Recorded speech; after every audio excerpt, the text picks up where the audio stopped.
Hello and welcome to Spotlight Indie. I'm your host, Frasier Armitage, part-time robot, full-time nerd, and this is a special edition of Spotlight Indie because we have with us an absolute world-building expert, one of the world's leading world-building experts. We have the founder of World Anvil with us. It is the Greek goddess that is Janet Forbes. Janet, how are you doing today? I'm doing great. I am a lot less angry than most Greek goddesses and probably more caffeinated. So hopefully this is going to be good and not too giggly. That's what Olympus needed. It needed coffee, right? Yeah, it just needed an espresso machine. That would have given them something to do that was not mortals. Yeah, Zeus. exactly. Zeus. Yeah, yeah. Take that. So instead of making lightning bolts, just make coffee. Like Yeah, it just would make have been so much lattes. easier. Yeah, Yeah, latte bolts. Now that latte. is a yeah. That is 5 shots of espresso and a little bit of milk. That's what that is right there. So what we're going to be doing today with Janet is we're going to be talking world building. It's a world building 101 session because so many indie writers of you out there. First of all, thank you for joining us as we have this chat. What we're going to be doing is we're going to be helping you to know how to world build and what kind of role world building has in your storytelling as an indie writer. So, Janet, tell us a little bit about World Anvil. Yeah, so World Anvil is essentially a one-stop shop for uh, writers of things and people who like to create tabletop role-playing games. Essentially, it is a world-building wiki. It is the Google Maps of your world. It is the Ancestry.com of your world. It has timelines. It's got whiteboards. It's got image storing facilities. You can make things very beautiful and share them, or you can hide them. But at its essence, it's designed to be the toolkit that you need to organize your creative chaos and harness your creative power and not panic about the fact that you wrote everything in different notebooks and now you can't find anything. I speak from painful experience, by the way, which is why we created World Anvil in the first place. I am very much patient zero. We created World Anvil because my husband and I needed it. We were very much I wrote some world building here and I wrote some world building there, and I have something in a Google Doc and something on a napkin. We could never find what we needed. Things were not organized. And worlds are these amazing interconnected nexuses, nexi of information, and to have it in some linear space is just, it's not conducive to the craft. So that's kind of where World Anvil came from. It's browser based.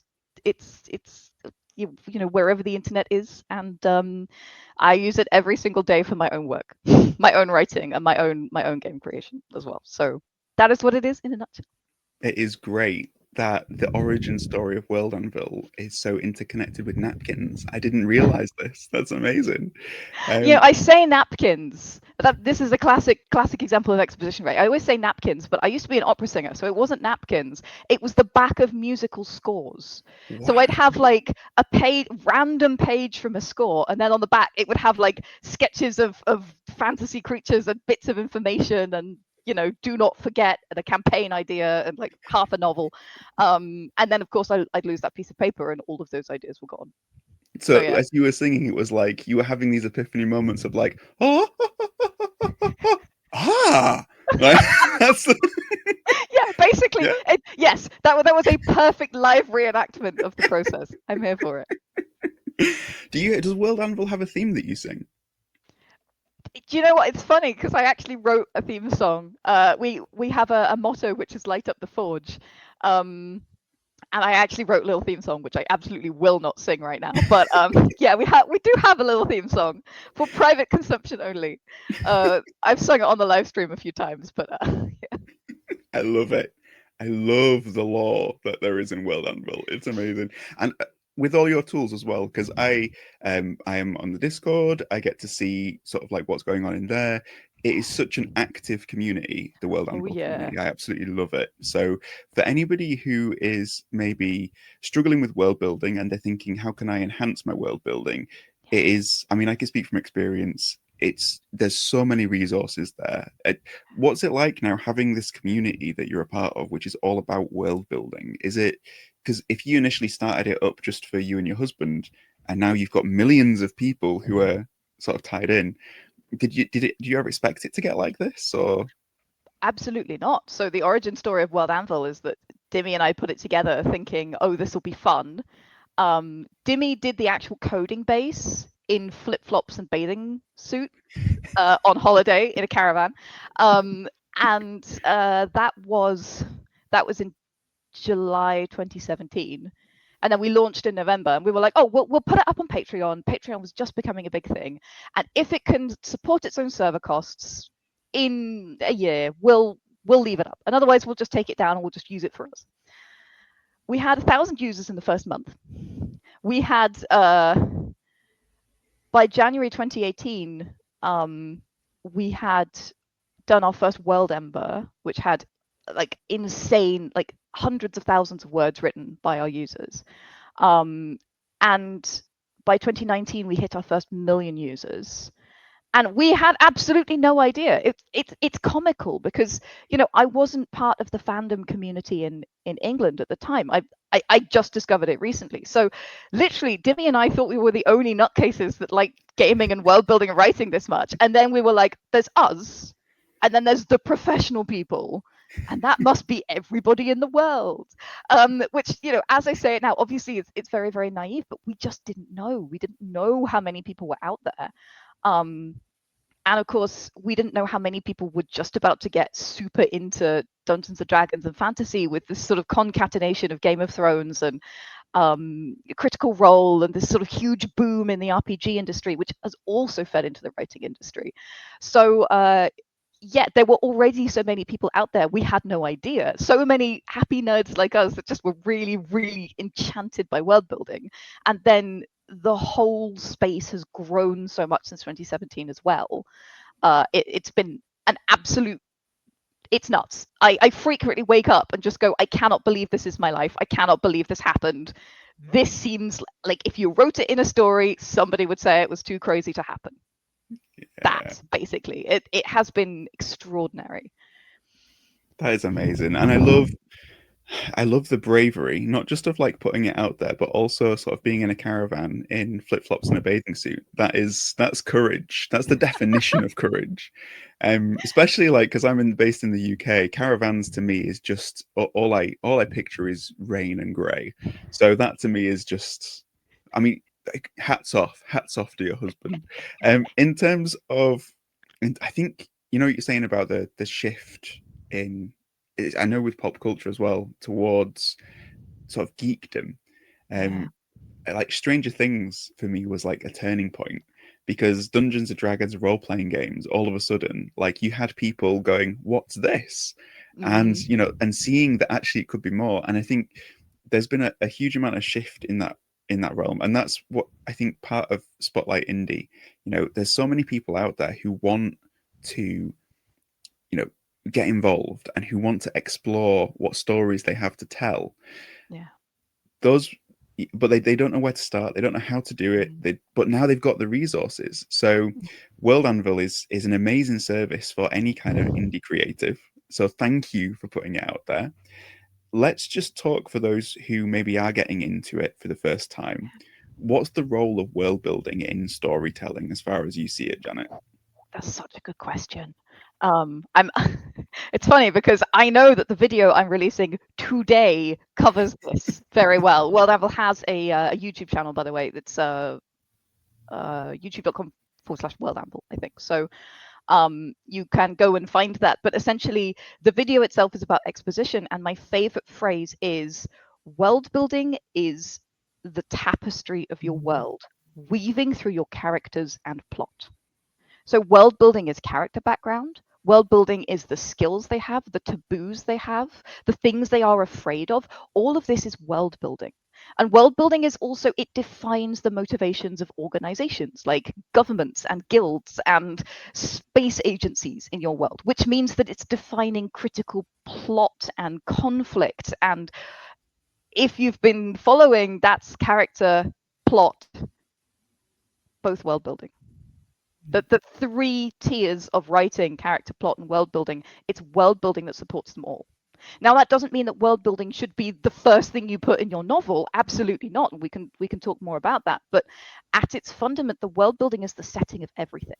And if you are especially writing science fiction, if you're writing fantasy, if you're writing historical fiction, world building is literally the defining thing in that genre. It's not science fiction unless it's a science fiction world. It's not fantasy unless it's a fantasy world. So you absolutely need to pay attention to this. People often look at world building as like the poor cousin of character and plot, but I would say it is the most fundamental piece of your book. It's the thing that defines everything that stacks on top of it. Yeah, it's your foundation for everything, isn't it? It's your context for everything. Yeah, absolutely.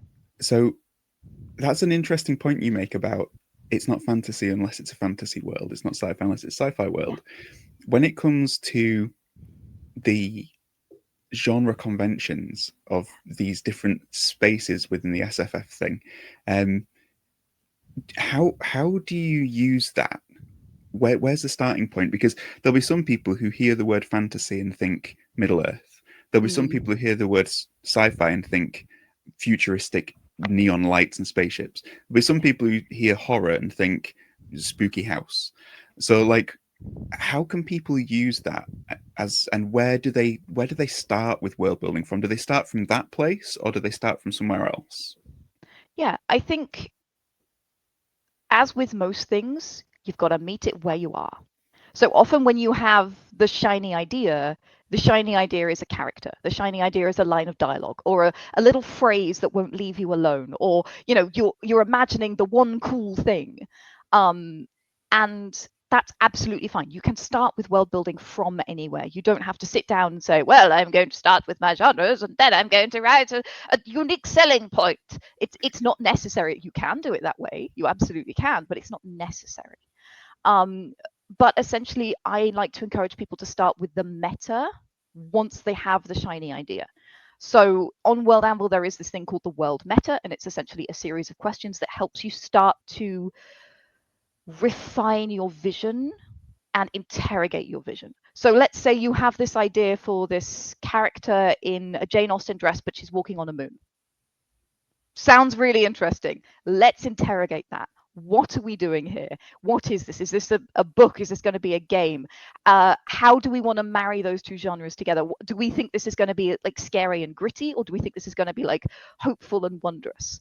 And these are the questions that you can start to ask yourself to start to sort of dig into what this book is going to be, or what this game is going to be, or what this world is going to be. So I would argue you can start from anywhere, but once you have the initial inspiration, you need to start interrogating around that to figure out what you're making. I had this amazing interview with Lawrence Schick, who was for a long time the lore master of the Elder Scrolls universe, and then was the lead writer for Baldur's Gate. And he said to me the most mind-blowing thing about world building. It's all about what kind of fun you are having. And for me, once you've had the shiny idea, that's what you need to figure out. And that's what genre tells you, and that's what character agency tells you. And all of these official world building words, they're all telling you, what kind of fun are we having? Is this dark? Is this a romp? Is this a high stakes, wondrous adventure? Is this gritty pirates in a decaying world? Like, what kind of fun are we having? So once you have your initial inspiration, whatever that is, you can use the meta questions in World Anvil or however else you want to do it to start figuring out, okay, I got this start.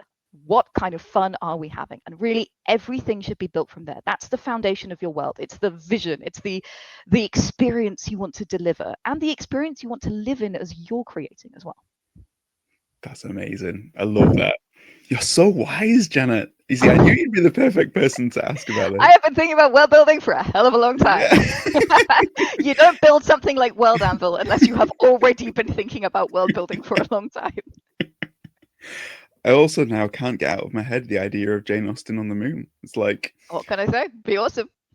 Mr. It's Darcy, got a kind of like steampunk in space vibe, right? Like that could be really, really fun.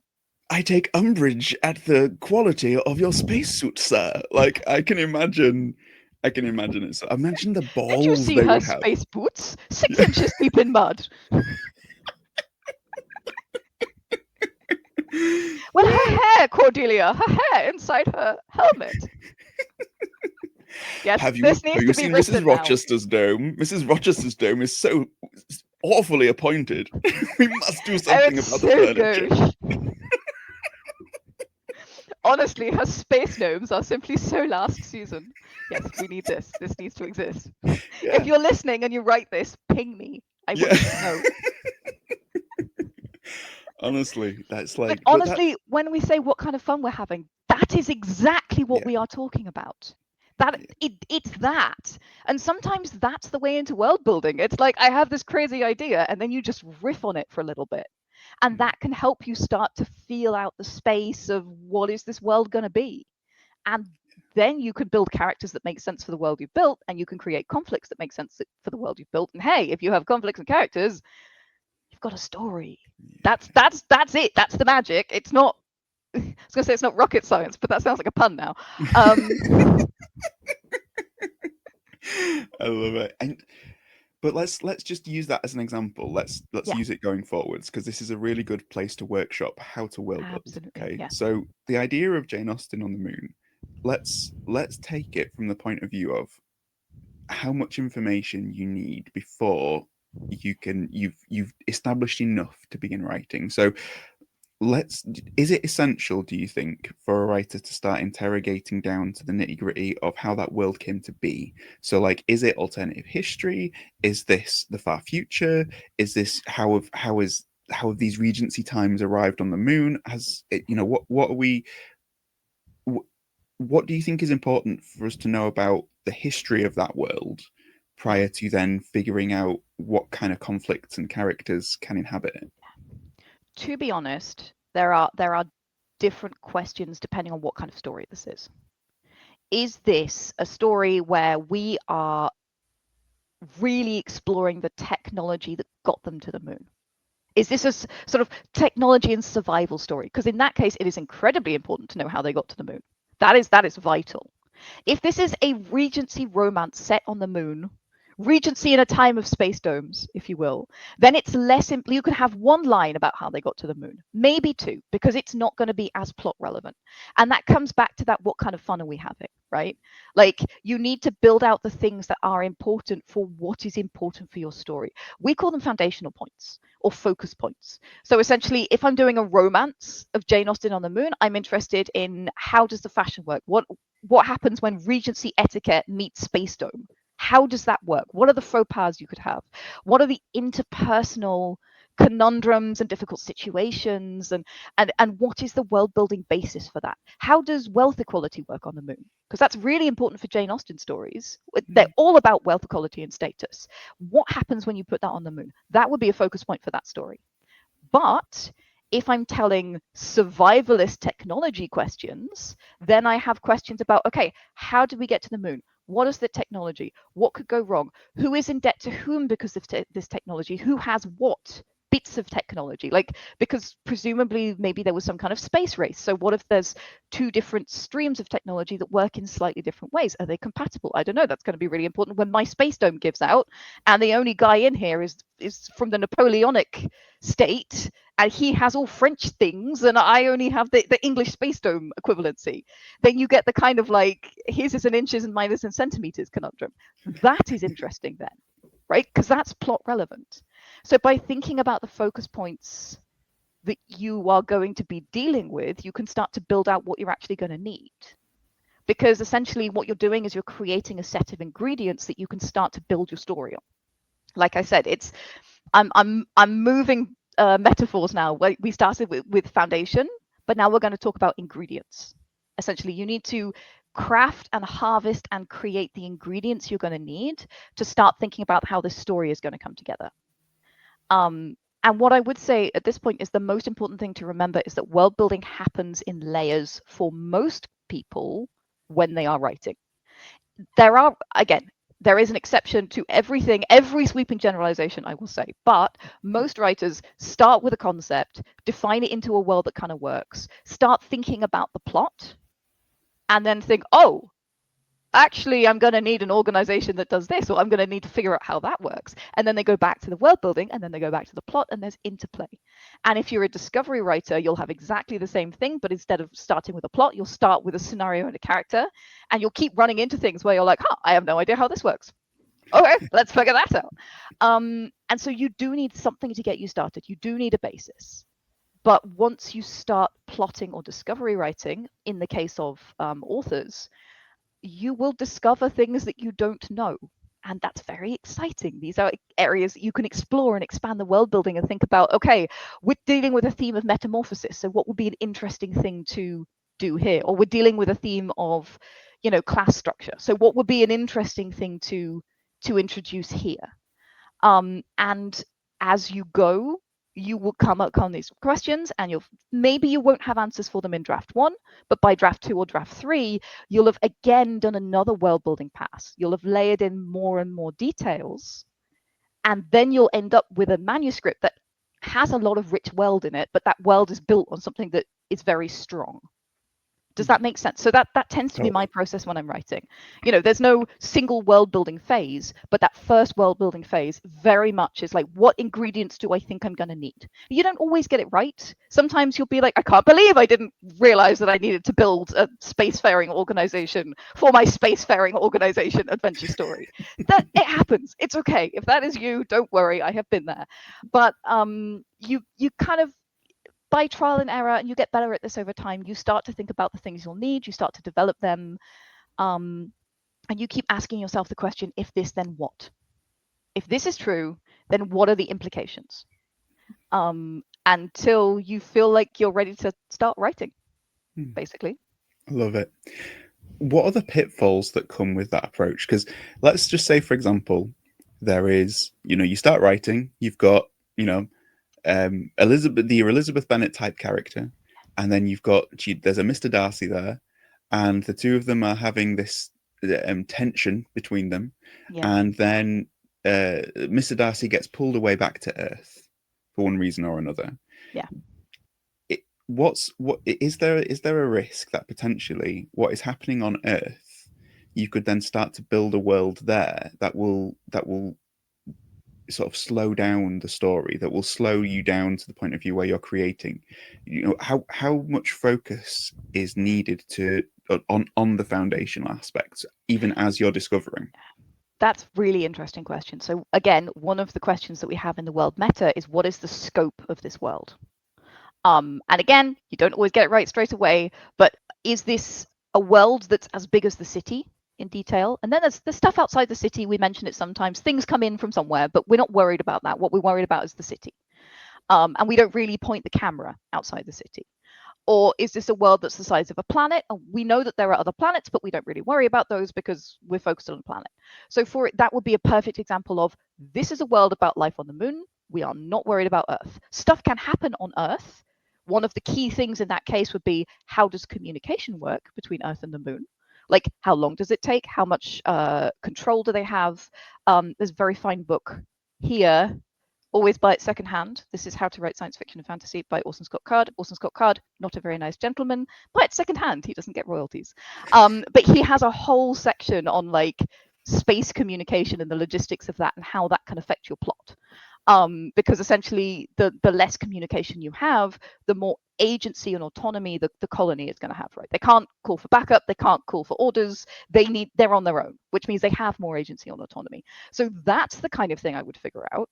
But I wouldn't really worry about Mr. Darcy on the Earth. What I would do is turn that into an epistle novel. Mm-hmm. So I'd have him give reports or send letters, which is very Jane Austen, by the way. Because I know that my scope, the scale of my world, is the moon. That's what I'm interested in. And I know that my readers will know about what the Earth was like roughly in the late 18th, early 19th century. And I can also, fold in details and, newspaper reports and stuff if I need to. But the most important thing for this, the kind of fun we're having, is the moon, because we've defined that in our meta. And again, sometimes you don't know. Sometimes you're like, I thought the story was going to be a sword and sorcery story on a single island, but it's turned out it's an epic fantasy adventure, and we're going places. Or it turns out it's a portal fantasy. I thought we were going to stay here, but nope, we're going to Narnia. Like that can happen, and it's okay if that happens, right? You just need to take a break and be like, oh, I am not writing the thing I thought I was writing. Do I want to keep writing this thing? Or do I want to write the thing I intended to write? Or do I want to split them in half and like write them both and then see what I like? Or plot them both and see what I like? Or just start experimenting with one and see where it goes? Like there's no single answer, but it's perfectly possible that you make a plan and then the plan, like your creative demons have other ideas and it takes you somewhere else. Like, yes, this happens. And then you have to make a choice based on what you know and the kind of fun we're having. So yeah, go ahead, sorry. I was just going to say, because that's a really good example of that would be in this scenario. Let's say you take Mr. Darcy back to the Earth and maybe there's a war on the Earth. And then all of a sudden it turns into more of a Georgette Heyer than a Jane Austen. And you're like, all right, this is the thing that I actually find most interesting. So then you just abandon the moon and you come to the Earth, but you've used it as part of your world building and you already have a leg up. So it's a case of there's no downsides to world building, right? It's not like it or is there? Is it a case whereby you can do too much, do you think? So I would say the thing that, so we have a course on World Anvil, a World Building 101 course. It's completely free. Just log in with World Anvil and it's at the top bar where it says courses. You click on that and World Building 101 is the first course there. And I always advise writing in bullet points because it's really easy to lose your thoughts in prose. We're writers. We like writing prose. Sometimes when we're writing prose, again, the creative demons take us off in a direction we don't intend to go in, which is fine if we're enjoying ourselves, but if we're trying to do a job, that can be frustrating. But also it's really slow to pass prose. It's much faster to pass a list of bullet points. So yeah, when you publish it and you're sharing it with your readers in the run-up campaign to your novel being published, absolutely prose it up, make it beautiful, give it mood and voice and all those things when you're starting out, bullet points. So that's the first thing I would say. And that saves you a whole heck of a lot of time. The other thing I would say is if you know you're somebody who tends to create too many details, set a timer. Or like only give yourself 5 bullet points, for example. For me, it's been a case of learning when to stop. And for some people are underwriters and some people are overwriters, so it's a very, very personal thing.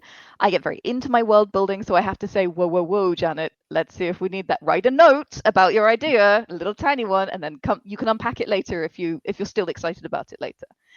The only other thing is, creating things that you don't necessarily need on the page.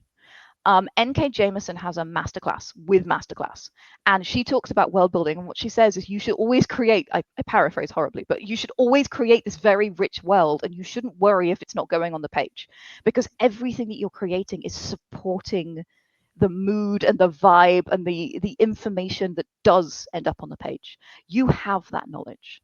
And what I would say in the case of Mr. Darcy goes back to Earth and gets embroiled in a war, that sounds like a very interesting spin-off story. That sounds like a very interesting side story. If you're like, oh, I really like Jane Austen on the Moon romance, but also I'm really interested in this, military fantasy in the time of steampunk or whatever, nothing stops you from writing both of those things. Nothing stops you from writing a sequel or a prequel. You can do that. Why not both? Because they're both true, and you've just done a bunch of world building, and readers love a tie-in. Like, be true to the piece of art you're creating. If you say you're delivering Regency in a time of space domes, deliver that, because that's what the audience has read on the back cover. That's what they're picking the book up for. If you betray them, if you start doing military fantasy, they're going to be upset. But that doesn't mean you can't also do another thing which promises and delivers on military fantasy, set in the same world with tie-in characters. Readers will like that. They want to know. It's like if you pick up custard and it tastes like mayonnaise, it's disgusting. But if you pick up custard and it tastes like custard, and you pick up mayonnaise and it tastes like mayonnaise, everyone's very happy.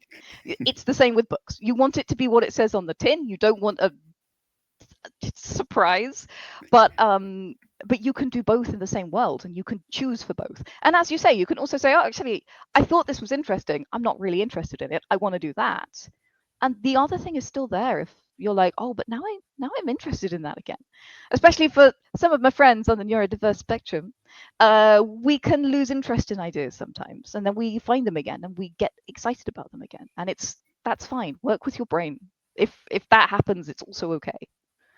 It's just great as well because as an indie creator, you have the freedom to do that. Oh You're my not God, tied yes. to, right, this is a book with a deadline with a publisher. It has to be like this is the brief, this is the synopsis. You've got that freedom, haven't you? Which is where I think world building and the indie world have such a lovely crossover because you've got that freedom to explore Yeah, in a really absolutely. unique kind of way, right? But the Um, other thing is that with traditional publishing, the product is the book, and that's fine. That's great. The product is the book, the product is the audiobook. You might have tie-in merch. As an indie publisher, the setting can also be the product. So one of the things that World Anvil can do is integrate with a Patreon or a Ko-fi or something else. So if you have super fans and they're like, oh, but I really want to know more about such and such, you can be like, oh, here is a World Anvil article. Here you are. Only you can see it because I've set up the permissions that way. So only my Patreon supporters can see the world building behind some of this stuff. Don't show them your bullet point notes. That's for you. Don't show them the secrets. That's for the books. But show them the world building. Show them the things that you have made because they will be fascinated and they will appreciate that. And that can just be for you and them. That doesn't need to be visible to anyone else. So that then becomes another kind of product, another kind of delivery. And you welcome them into your creative process in a way that you can't really do as a traditional author in the same way. It's something so uniquely wonderful about self-pub is that you can be much closer to your readers. You can be much closer to their experience. You can encourage them to comment on your articles and share what they want to hear about, to share their thoughts on something. That's such a lovely experience. You have a team of super fans who are like giving you IRL reactions to your stuff. Trad publishing is such a slow, glacial game. Like it takes so long for anything to happen. Self-pub is so rewarding in that sense. And the world building really can be part of the package, part of the product as well. Because why not? You've done the work. People want to see it. Sounds like a product to me. That's amazing. I'd say that the one thing I think the exception to your rule about if you ask for custard and it tastes like mayonnaise, the one exception to that is ice cream. Because if you ask for anything and you get ice cream, you're going to be happy, right? I mean, I'm lactose intolerant, so not me. Oh no! And The worst that just goes person to to show say that the audience is many varied. that to. There's always some asshole like me. Oh, can I say that? Sorry. There's always some person like me. You may have to delete that. I'm so sorry. There's always some No, person like me who's like, I'm terribly sorry, but I'm lactose intolerant. We exist. So yeah, you really never know. That's the joy of people, right? I love it. I can't believe that you have this. Ice cream is pretty much 99% of my personality, Janet. This is for people who know, who are regulars to Spotlight Indie. They'll know that like not eating ice cream for me is like my heart goes out to you. I've never heard something more tragic. Yeah. To be fair, I'm not Frasier intolerant. I'm just ice cream intolerant, right? You can eat the ice cream. You can have mine. Ah, that's why we're friends. You see. Yeah, there we are. One of the things that I want to talk about is characterization because I know a lot of indie writers. So for me, I'm very much like you described. Like I have the concept, Jane Austen on the moon. That for me is enough to write with. I've got the concept. I've got it clear in mind. But I know a lot of writers who would need to know their character, and they come up with the character first. So they don't picture the concept; they picture the person. Perfect. What parts of world building feed into characterization as you're discovering Oh who my this God, person is? everything.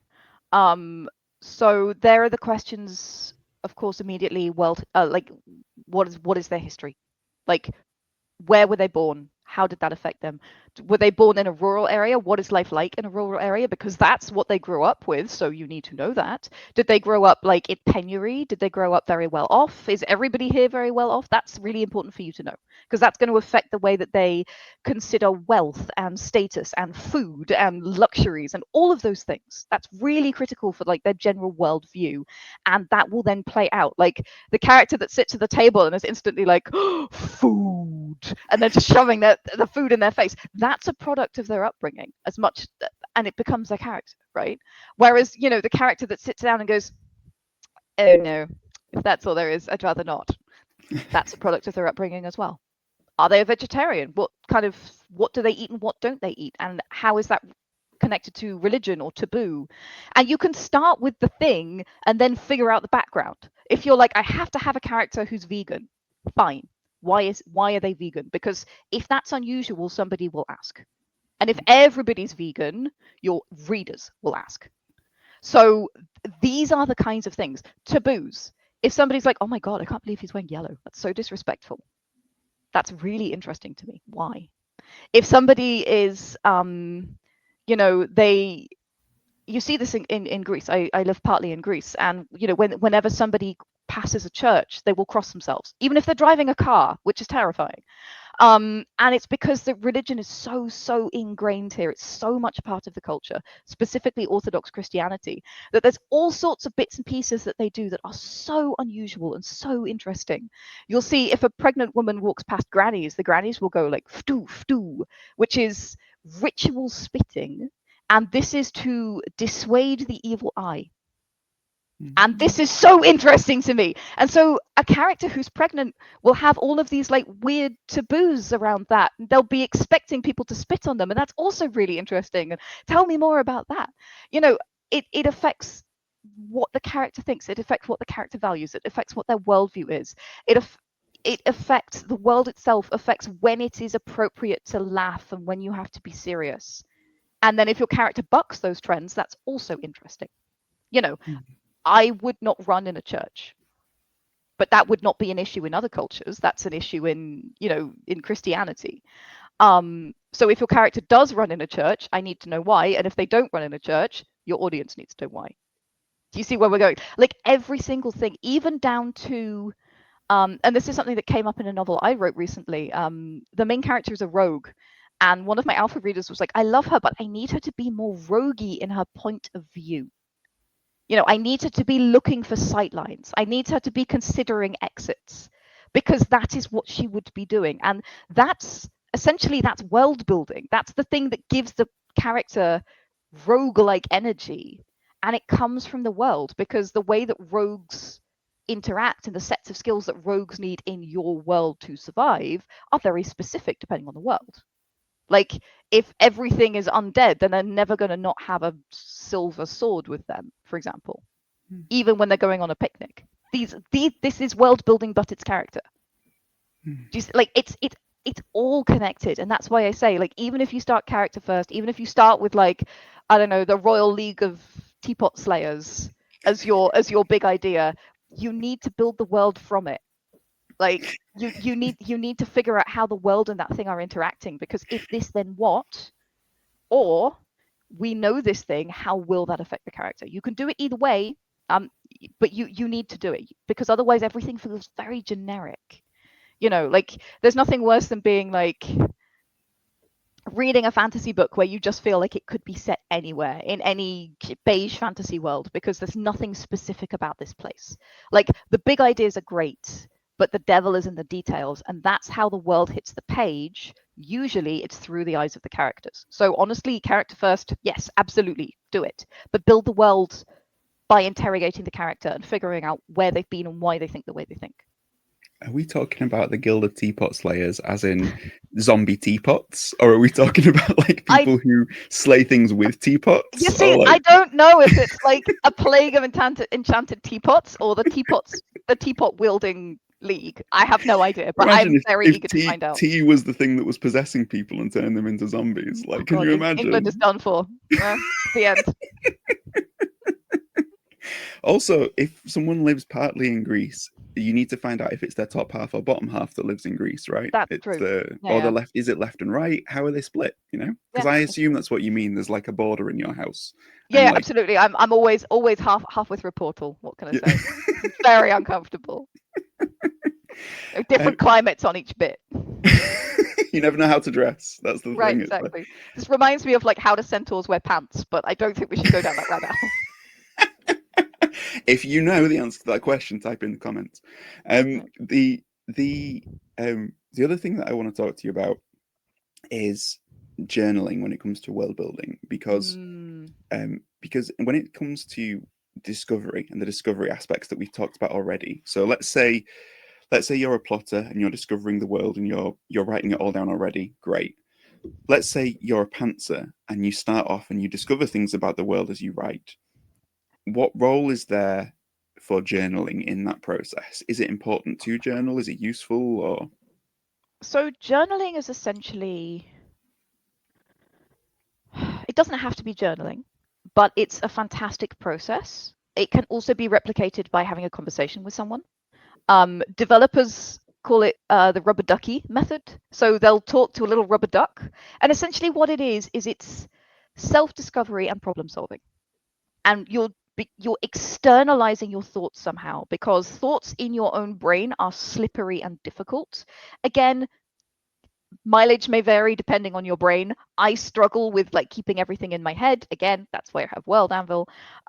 It's not an accident that I built it. But for me, sometimes this is talking to myself, which makes you look crazy, but if nobody's around, then they'll never know.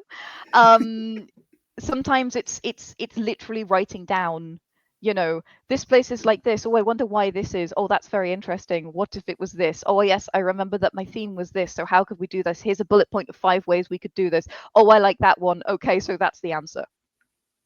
And literally stream of consciousness onto the page with your thoughts, because it allows you to get them out of your head. That doesn't mean, again, like you can keep them in the notebook feature on World Anvil. Don't throw them away. You can write them in a paper journal, but then make sure you're saving them somewhere, because you might need to reference them later.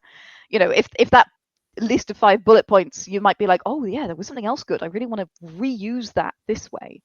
I write short stories like this right now. I'm currently on a short story course and exploring new techniques, and literally I'll write a bit and then I'll have like a stream of consciousness that I align right, and I'll be like, they have to do this, I need to try fail cycle, something has to go wrong, what could that be? Here's a list of 5 bullet points. Oh my god, that's a really good idea, I think we'll use that one. And then I go back to the left hand side of the page and I keep writing.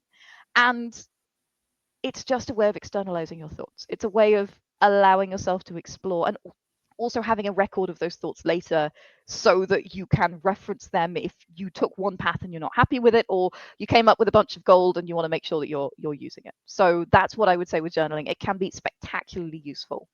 And don't underestimate the power of brainstorming multiple solutions and choosing your favorite, because it's very common for us as creators. Again, Mr. Scott Card talks about this, that we jump to the most familiar idea first.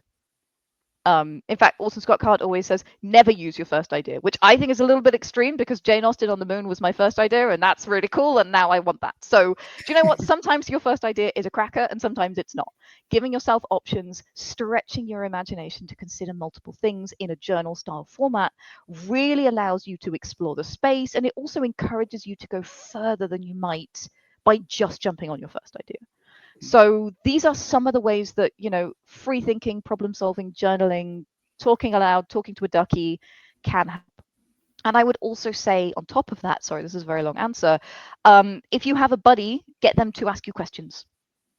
How does this work? How does that work? And you can say, don't know, not relevant. Or you can say, oh, that's really interesting, I have no idea. Don't let them provide too many solutions, because that can get difficult. People can start trying to take ownership of your thing, and that could not feel very nice.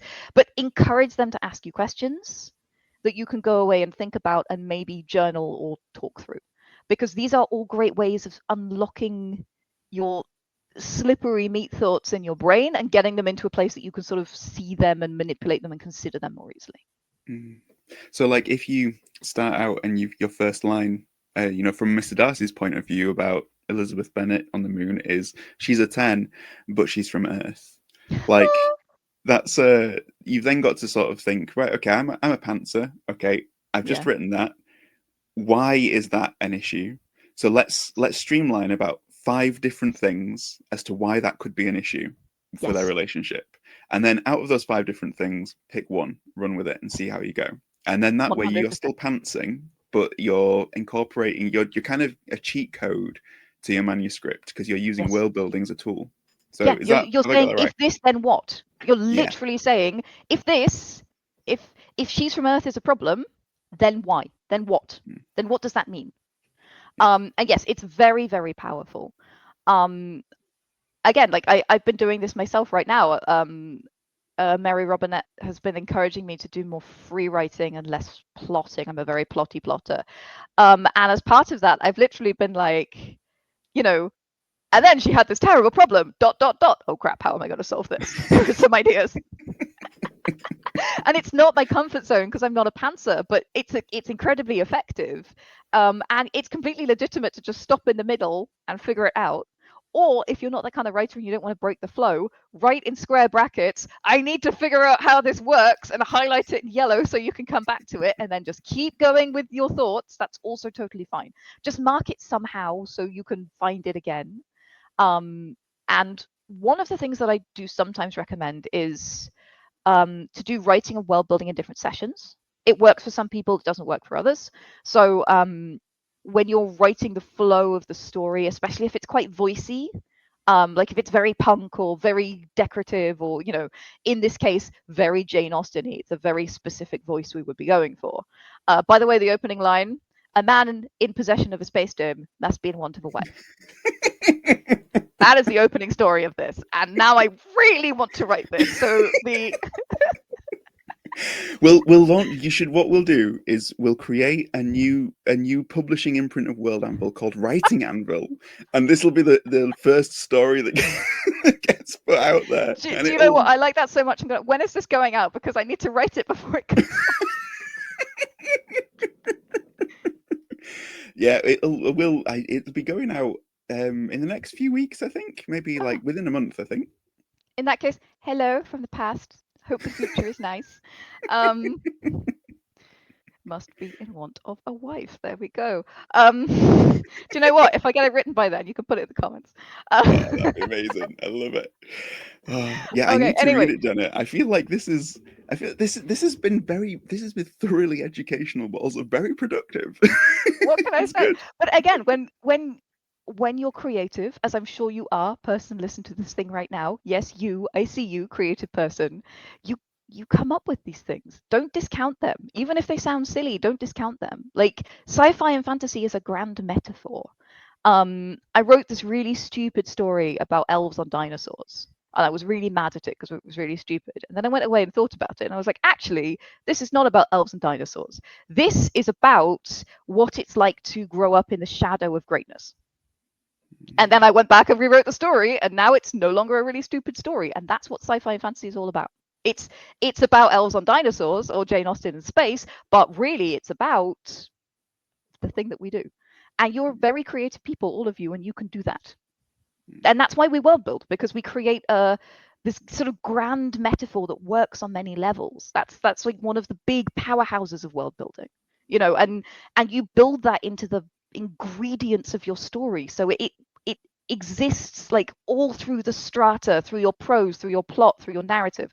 All of this interesting thematic stuff, it's buried in there. So what you get is this sort of gorgeous piece of art at the end where it's infiltrated with meaning on every level. And I don't know about you, but that's the kind of writer I want to be, and that's why I spend so much attention thinking about world building and how it works. That story, by the way, page and a half of world building. 2,500 word story, page and a half of world building. Love it. And for the people who are listening to this, because I also see you. See, we have vision through the screen. Also, why are you watching this on the toilet? But the no, the thing that is so great about this is that if you feel as though you would struggle to do any of the things that we talked about, that's what World Anvil is for. Because World Anvil, that's how you get the tools, that's how you get the solutions to all of the problems you encounter with world building. So for anybody who is listening into this and is thinking, World Anvil sounds great, where can I find it? How do I take a look and see what's there and see what's available? Where can people find you, Janet? Where can people find World Anvil? Well, if you go to www.worldanvil.com, we tried to make it easy, you can see a little bit more about what the tools can help you with, and you can register for a free account right there. You can also find us across socials. We have a YouTube channel where I talk about stuff like this in a slightly more concentrated lesson format and a slightly less rambling me format. We keep them light, don't worry. So yeah, that's youtube.com/worldanvil, and you can find us across socials. We're at worldanvil everywhere. And that will either be me or Kat, who is my partner in crime over on the YouTube channel, or Rock, who is our social liaison. That's who you'll be talking to. We're a very, very small, friendly company. Everybody in the company is also a creative, so we keep our creatives first and foremost in our mind with everything that we do, because that's who we are as well. So yeah, that's where you can find us. And that course that I was talking about, that's also on World Anvil. So create free account, log in, and right at the top it says courses. That will get you started. And I've created an approach that is, it's very active. So you'll do like a little bit of answering questions, a little bit of writing, a little bit of this, a little bit of that, and that'll get you to a beginner world setting that you can use with people and places and things, and even some plots, all based on these sort of core premises, all built up from the kind of fun we're having. Amazing. And thank you so much for joining us, Janet. Janet's going to be rolling for Insight with us at some point soon, so keep tuned for that. For as far as Spotlight Indie goes, you can find us everywhere. Spotlightindie.co.uk is the website, and it's just Spotlight Indie across all the socials. And until then, until the next time, we'll see you soon. Bye.